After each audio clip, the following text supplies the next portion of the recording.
My wife is ugly. And her cooking is terrible, my uncle said, his face red from drinking. Other men in the room agreed with him. My husband, who was getting more excited by their support, repeated my complaints one by one. Looking proud, I took a deep breath to hide my embarrassment and anger. Suddenly, my mother-in-law stood up and stared at my husband. Is that all you have to say? She said. Everyone went silent. My name is Emma, and I'm 40 years old. I work in a medical office. I met my husband, Tom, who is 4 years older than me, through our shared love for tennis. We've been married for 13 years and really want children, but we can't have any, which makes me sad. My in-laws live separately but always worry about us, especially my mother-in-law. I have a good relationship with her. We often go out for lunch and shopping. My mother passed away when I was young, so my mother-in-law is like a real mother to me. She loves me as if I were her own child. Although my marriage was fine at first, my husband became very controlling after about 10 years. He's not kind to me anymore. For the past 3 years, he has been working late and traveling more often. He was transferred to a new department, and now he only comes home half the week. When he does, he treats me like a servant, asking things like, "Hey, is dinner ready?" One day, I finally told him, "You're not a child anymore. You should prepare your own clothes." He responded angrily, saying, "It's your duty to obey me as my wife. Don't complain." For an hour, he yelled at me and blamed me, bringing it up whenever he was in a bad mood. I felt trapped and had no choice but to obey him. One evening during dinner, he complained, "What's with all the vegetables? Am I a rabbit? Get some meat." I explained that he has high cholesterol, so it's better to eat less meat. But he stood up and threw my meal on the floor. He said, "Nobody knows my body better than I do. I'm going out to eat." Ignoring my protests, he grabbed his wallet and phone and slammed the door as he left. Every day, I searched the internet for recipes that used less salt and meat for my husband because his cholesterol was high. Despite my efforts, it felt pointless. When my husband came home 3 hours later, he was humming a song and seemed drunk. I picked up the mess he had made on the floor, including his coat, which smelled like grilled meat and perfume. I had suspected my husband was cheating before, but I had no proof, so I tried not to worry. However, the smell of the perfume made me more certain this time. Whenever he was in a bad mood, he would leave without saying anything and would take a long bath when he got home. I could smell that same perfume from his coat, even from the laundry basket. Feeling increasingly confident that he was cheating, I decided to gather evidence. 3 weeks later, we were on our way to my in-laws' house for New Year's Day. All the relatives gather at my husband's parents' house for a party. When we arrived, my mother-in-law had prepared a beautiful and delicious New Year's dinner. My husband and I wished everyone a Happy New Year. "You don't have to be shy, Emma. Go ahead and eat," my mother-in-law said. "Thank you very much," I replied. But my husband looked dissatisfied as I sat down to enjoy the food. "Hey, where are the chopsticks?" he shouted. I went to the kitchen, got them from my mother-in-law, and handed them to him. "Where are the cups?" he asked next. He complained, "Can't she do that without being asked? You should pay attention to what's around you." Even with all our relatives present, my husband continued to insult me. "I'm not a mind reader. You should at least tell me what you need." I held back my irritation and gave him a glass. He drank sake with a smile while the relatives watched him. "Would you like a drink too, Emma?" my uncle asked. But before I could respond, my husband said, "No, she's my driver." My mother-in-law and other female relatives were busy in the kitchen, preparing lunch and bringing drinks and snacks to the men. I was also wearing an apron I brought from home and working non-stop. My father-in-law and the other men were having a great time, drinking one beer after another. I could hear them laughing loudly. I'm sorry you all have to work so hard, my mother-in-law said. Let's take a break. I've prepared some hot tea for us. While we were drinking tea and chatting, I heard my husband's voice from the living room. Let's play a game and say things we can't normally say. It's a new year, he suggested. The men cheered at his idea. The loser of rock paper scissors gets to speak their mind. My husband, who had drunk too much, could barely speak. That sounds like fun. My mother-in-law smiled, clearly interested. I had a plan for this New Year's party, too. When my husband spoke up, I saw my chance. I took something from my bag and put it in my apron pocket.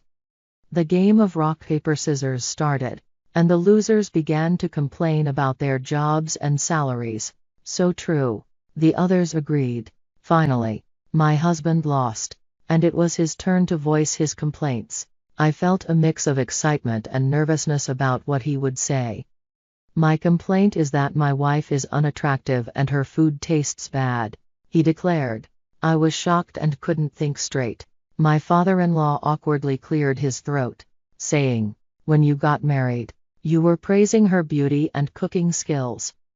"That was a long time ago, Dad," my husband replied. "Now she only serves tasteless food that looks like rabbit food."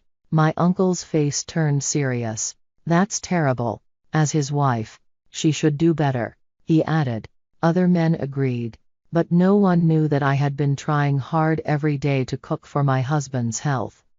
Hearing their comments made me feel embarrassed and angry. I wanted to run away.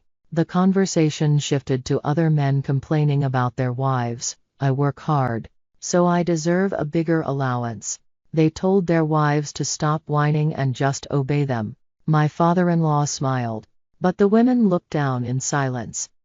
Then it was my husband's turn again. "Everyone is lucky to have children," he said.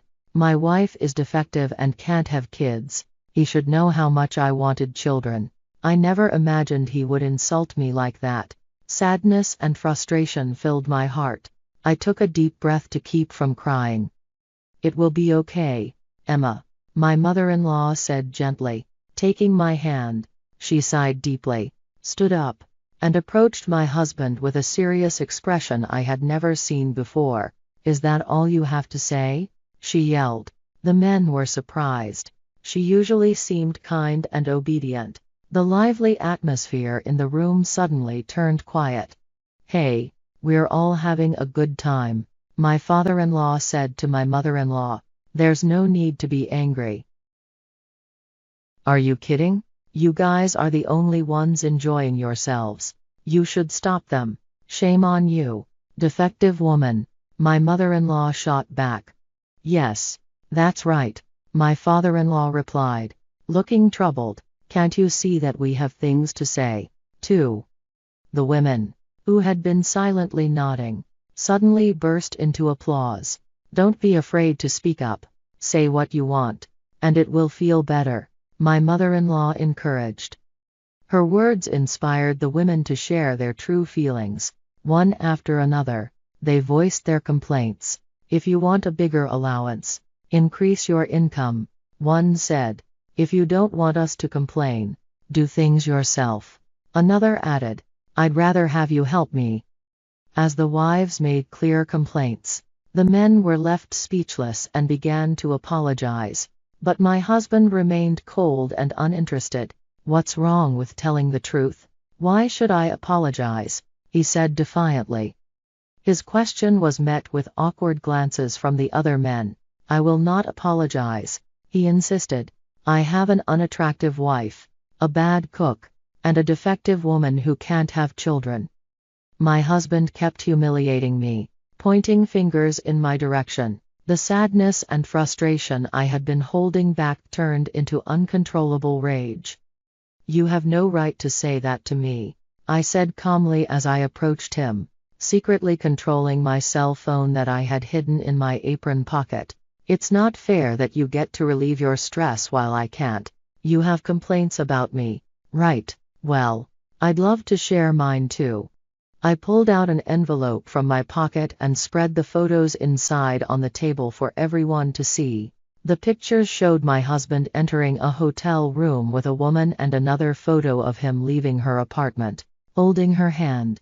I had installed a GPS device in his car so I could track him and take pictures to prove he was cheating. I planned to discuss this privately with my mother-in-law later, but I felt I had to do it now. Everyone in the room was shocked, and the atmosphere became chaotic. My husband was visibly agitated as he collected the photos. "It's common for husbands to cheat, right, guys?" he asked the other men, but no one agreed. My uncle, who had previously supported my husband, said firmly, "No, that can't be forgiven." The other men nodded in agreement. My husband tried to act strong, but I found his behavior disgusting, so I confronted him with more evidence. "I got a phone call a week ago from Maruka-san, your new girlfriend. I heard you've been dating her for 3 years. "Maruka? Who is that?" he asked, trying to sound clueless. "Don't play dumb. I heard you liked your subordinate, and Maruka is 7 months pregnant." "I don't know what you're talking about," he stammered, but I could see he was getting nervous. "She wants you to divorce me, but you've refused to acknowledge the baby, telling her I wouldn't accept a divorce," I continued. "That's not true," he protested. "Oh really? I thought you didn't know her name," I replied, pulling out my cell phone from my apron pocket. I put it on speaker and turned the volume up so everyone could hear. "Did you hear what I just said, Maruka-san?" She sniffled, possibly crying, and quietly said, "Yes." I had called her the day before New Year's and told her I would call today. She wanted to know what my husband really thought, so she agreed to be on the call. I secretly called the girl right before I confronted my husband. When she overheard our conversation, she burst into tears and got really angry. "My wife and I are getting a divorce, and he asked me to wait until then," she said.